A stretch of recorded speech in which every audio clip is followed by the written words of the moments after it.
درخت اپنے پھل کی وجہ سے پہچانا جاتا ہے۔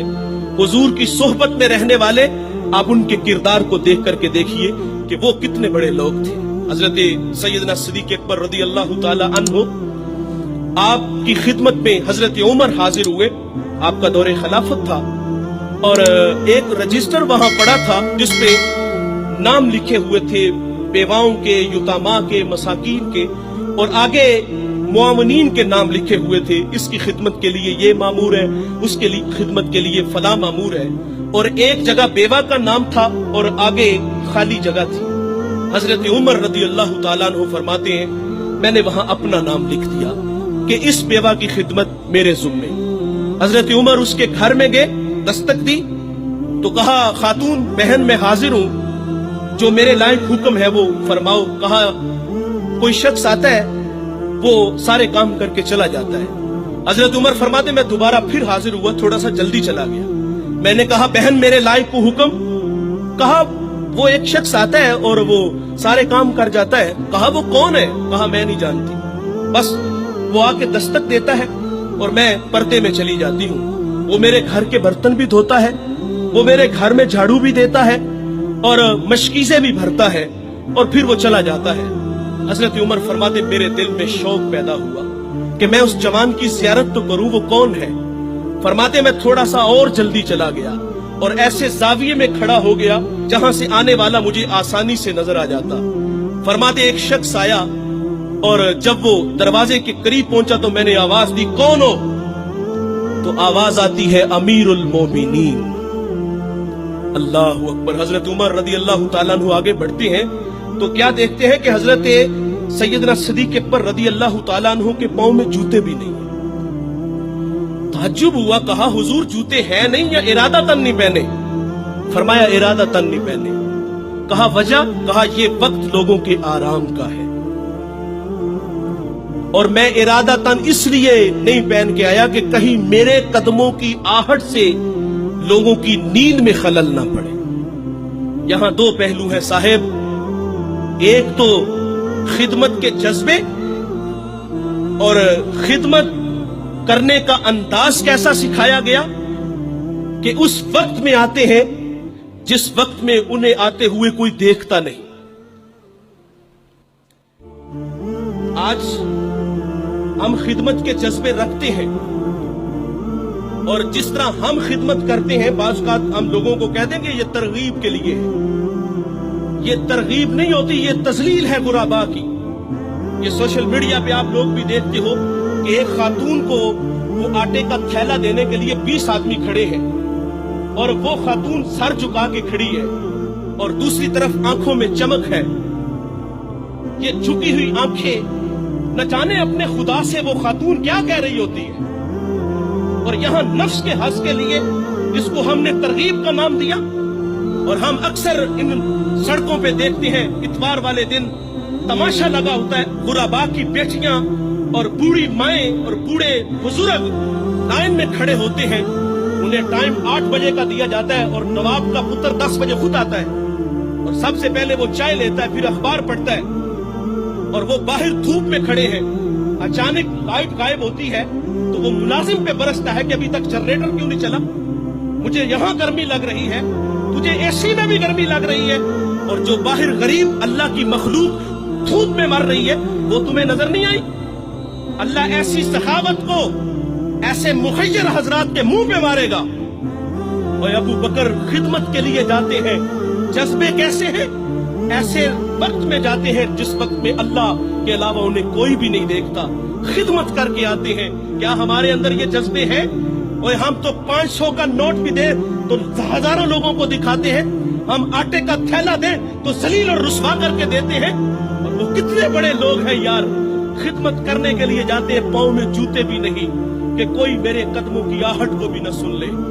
یہاں ایک توجہ یہ بھی آپ کی چاہوں گا، حضرت ابو بکر فرماتے ہیں کہ کہیں کسی کے نیند میں خلل نہ آئے میرے قدموں کی آہٹ کی وجہ سے۔ آج ہمسائے ہماری شرارتوں سے محفوظ نہیں۔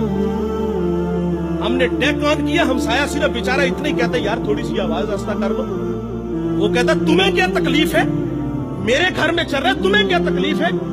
کہ ہمارے یہ رویے ہیں صاحب، اور وہ کتنے بڑے لوگ ہیں چھپ کے خدمت کرتے ہیں صرف اللہ کی رضا کے لیے۔ اور پھر جب حضرت سیدنا صدیق اکبر رضی اللہ تعالیٰ عنہ دنیا سے چلے گئے تو حضرت عمر جو 23 لاکھ مربع میل کا حاکم ہے، پھر وہ ڈیوٹی خود لیتے ہیں، خود اس کے گھر کے برتن دھوتے ہیں، اس کے گھر میں جھاڑو دیتے ہیں اور خود مشکیزیں بھر کے آتے ہیں۔ اللہ نے آپ کو اگر خدمت کا جذبہ دیا ہے، آپ خدمت کرنا چاہتے ہیں تو اس انداز سے کرو کہ دائیں سے دو بائیں کو خبر نہ۔ تو یہ اخلاق ہے صاحب، اپنے اندر یہ اخلاق اپناؤ، اس کا صلہ ہے، ورنہ لاکھوں کروڑوں کی سخاوت خدا منہ پہ دے مارے۔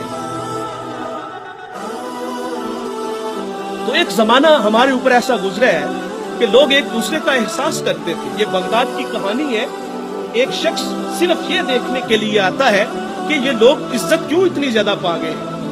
اس نے ایک ہوٹل سے کھانا کھایا، وہ مسلمان نہیں تھا، اور سامنے ٹیبل پہ ایک جوان بیٹھا تھا، وہ مسلمان ہے۔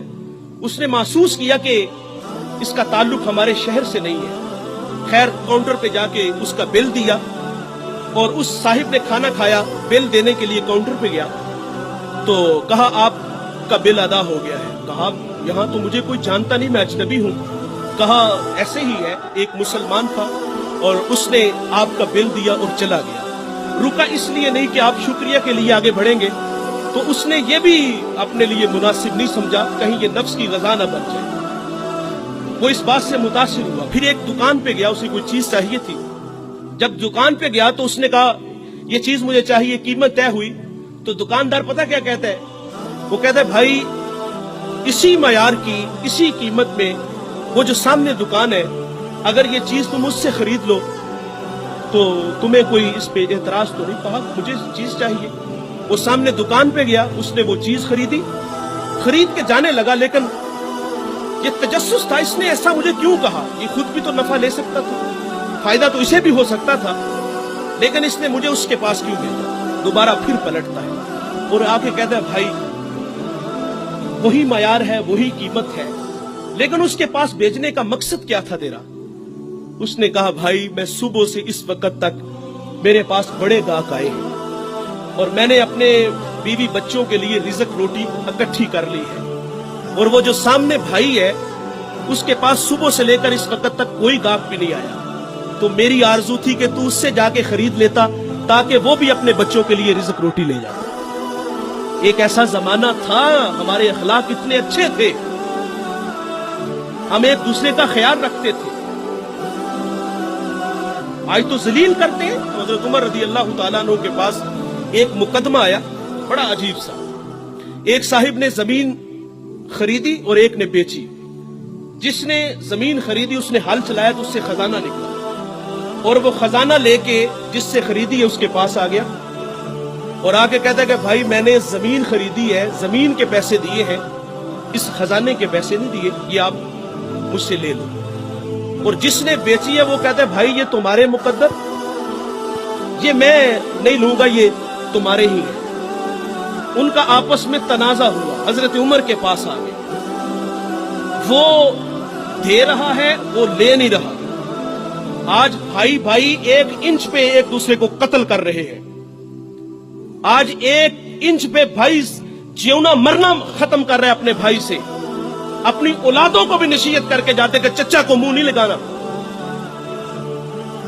اور ادھر کیا ہے جو رسول اللہ نے اخوت کا درس دیا تھا ان قوم کو، ان لوگوں کو، اور وہ کتنے اچھے لوگ ہیں، وہ خزانہ دے رہے وہ لے نہیں رہا۔ حضرت عمر رضی اللہ تعالیٰ عنہ کے پاس فیصلہ آیا تو آپ نے فرمایا تم دونوں صاحب اولاد ہو؟ کہا ہاں۔ ایک نے کہا میری بیٹی ہے، جس نے زمین بیچی تھی اس کی بیٹی تھی، جس نے خریدی تھی اس کا بیٹا تھا۔ کہا دونوں کا نکاح کر دو، اور وہ جو خزانہ ہے وہ بیٹی کو جہیز میں دے دو تاکہ وہ خزانہ دوبارہ اس کے پاس چلا جائے۔ تو اللہ سے دعا کریں کہ اللہ ہمیں اچھے اخلاق عطا فرمائے۔ جو کہا سنا اللہ ہم سب